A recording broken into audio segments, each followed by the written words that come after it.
بسم الله الرحمن الرحيم. السلام عليكم ورحمة الله وبركاته. ازيكم يا حبايبي؟ عاملين ايه؟ يا رب دايما دايما تكونوا بخير وفي اتم صحة وفي اسعد حال ان شاء الله.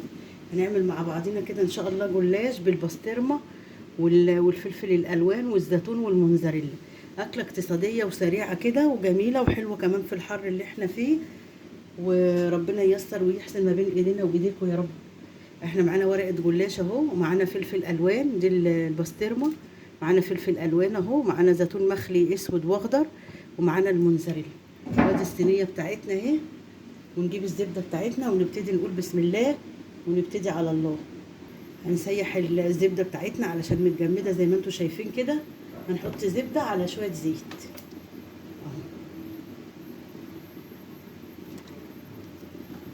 اهو. لو جه زياده مفيش مشاكل بالنسبه لي، لان انا هعمل برضو واحده ايه، بس طبعا اللي هعملها باللحمه المفرومه، عشان عندي في ناس ما بتامنش بالبسطرمه دي، تقول لك لا بسطرمه ايه يا ستي ومش عارفه ايه. طبعا ربنا يهدينا ويهديهم، فلازم ارضي الاطراف كلها، فربنا يعيننا يا رب. هسيح السمنه بتاعتي والزبده دي اهو، وعندي اللحمه المفرومه على النار اهي بتستوي. اما اعمل دي ان شاء الله تكون اللحمه المفرومه بتاعتي اتعصجت، ونبدا الصينيه التانية ان شاء الله. انا يا حبايبي دهنت الصينيه اهي، خدت رق من الجلاش اهو، الحرف بتاعه هتنيه على جوه، اخد كمان رق برضو اعمله على جوه. هي الورقه تحس ان رغم ميزانها اقل، بس هي الورقه برضو بحجم الصينيه. خلاص كده حطيت رقين، الزبده والزيت ساحوا اهو. هبتدي اهدي بقى رق كده زي اللي هو باللحمه المفرومه بالظبط.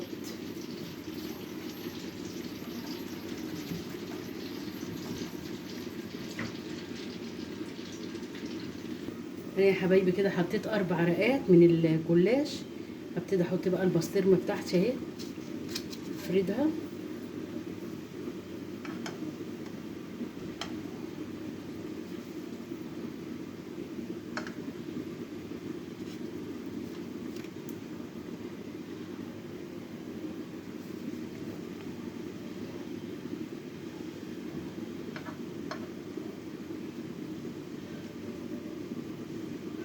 البسطرمه لحوم برضو، بس ايه يعني، دي لحوم تعتبر مملحه.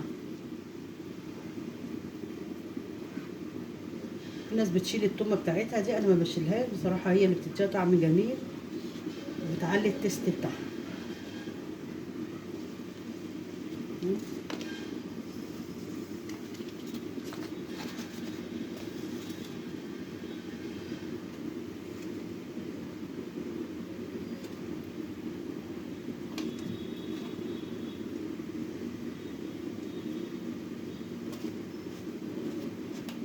بس حطيت البسطرمه، احط بقى الفلفل، فلفل الوان اهو. حطيت الفلفل دي كبيره شويه، نصغرها كده. طبعا حاطه معاهم برضو فلفل حار، للي حابب يحط، مش عايز يحط براحته اهو. ونحط برضو الزيتون بتاعنا اهو، تطلع بصراحه ممتازه وجميله جميله جميله. بنتي قالت انا مش حباه يا ماما اكله كده لحمه مفرومه، انا عايزاه ببسطرمه، قلنا نعمله ببسطرمه. طبعا انتوا عارفين ان كلام ولادنا اوامر يعني، ربنا يعيننا عليهم يا رب، اللهم امين. خلاص كده انا حطيتها اهي. هخلي بقى الموزاريلا دي اللي فوق الوش، مش هحطها في الوسط. بس يا حبيبي انا كده هحط اخر طبقه معايا اهي اهي. هاتني بقى الحرف ده كده على جوه، اديله بس سمنه الاول، عشان خلي بالكم ان هي دي اللي بتخلي ايه الجلاش بتاعي يطلع مورق اهي. بسم الله ما شاء الله اهي. ندهن برضو ايه السمنه بتاعتنا على الوش كده، زي ما قلت لكم سمنه على زيت. مش هتحط طبقه كبيره برضو، لان هحط بقى ايه هحط فلفل الوان اهو،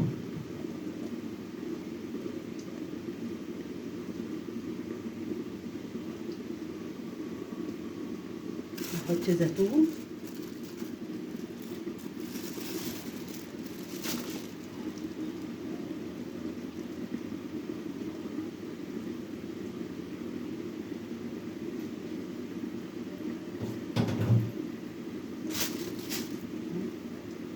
كده ايه اقربهم من بعض شويه عشان الفلفل ما يبقاش متخاصم مع التاني، لا كله يبقى حبايب.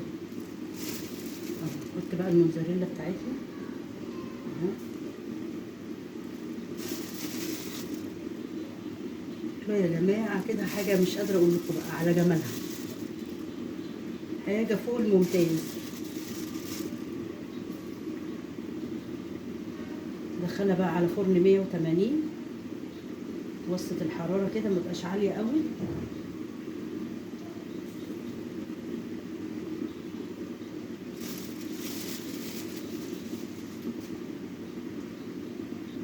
هقطع بقى الصينيه الحجم اللي انا عايزاه.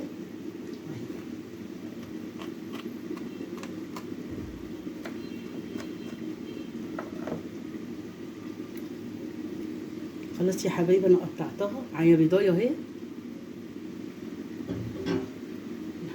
نكمل البيضايه لبن اهو،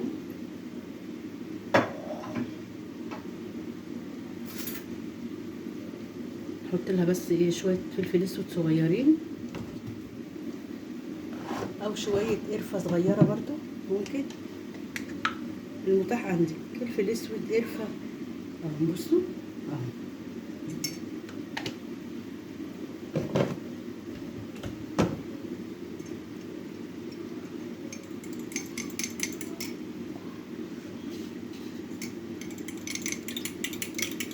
اضربها بقى وهي عليها كده عشان لو نزل منها حاجه يبقى على الايه، على الجلاش يا حبايبي. نسقيها بقى.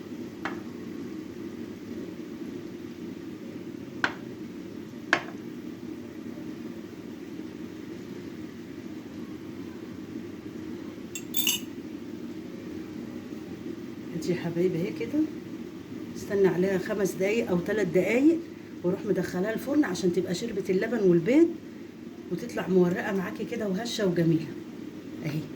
بصوا ما شاء الله شكلها بيشهي وجميله ازاي. طبعا انتوا عارفين العين بتاكل قبل البق، تعملوها يا رب وتتهنوا بيها وصحه وهنا واحلى لايك من ايديكم لاختكم ام يوسف، وربنا يجازيكم خير، واللي عجبته اكله يشيرها، واللي عجبه فيديو يشيره، وربنا يجازيكم خير يا رب. ادي يا حبايبي بقى نعمل ام لحمه مفرومه اهي،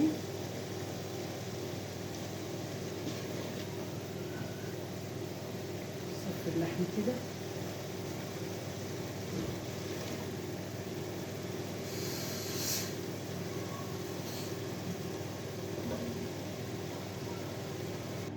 ادي يا حبايبي حطيت اللحمه المفرومه، عندي برده شويه فلفل الوان حطهم مع اللحمه برده ما بيقولوش لا اهو، فلفل كمان بيديها تيست عادي حلو.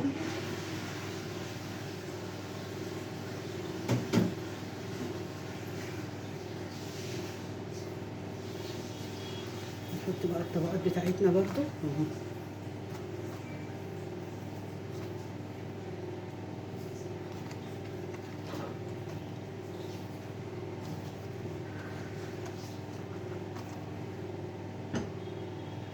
نطبق بقى على كده نروح دهنينها برده. الزياده دي باخد عكسها الناحيه التانيه بعد كده، يعني زو بصوا كده اروح واخده كده اهو،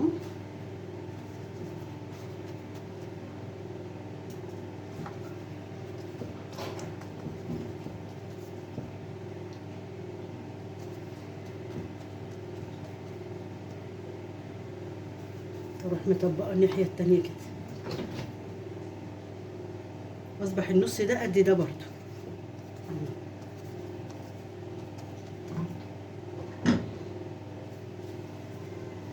الطبقة الأخيرة بقى.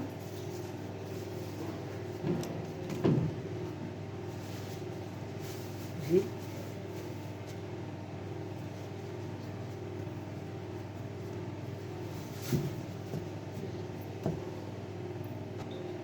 يا حبايبي عملتها اهي.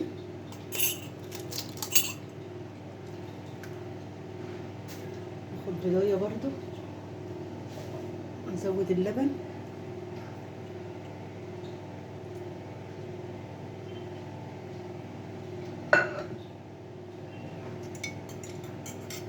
برضو شويه فلفل اسود.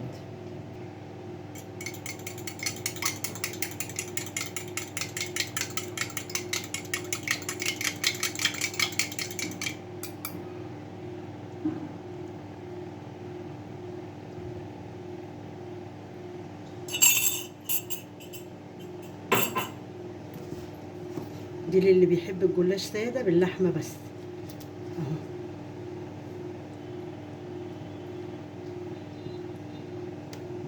خلاص نطلع التانية وندخل دي. ادي يا حبايبي الصينيه اهي، بس مش بسم الله ما شاء الله، يعني مش غنيه عن الكلام وغنيه عن التعريف. بسم الله ما شاء الله. بصوا مش ناشفه كده يعني، لا حلوه تاكليها كده جميله. صحه وهنا يا رب للي ياكل. وما تنسونيش لاختكم يوسف احلى لايك من ايديكم. تسلموا لي يا رب. السلام عليكم ورحمه الله وبركاته.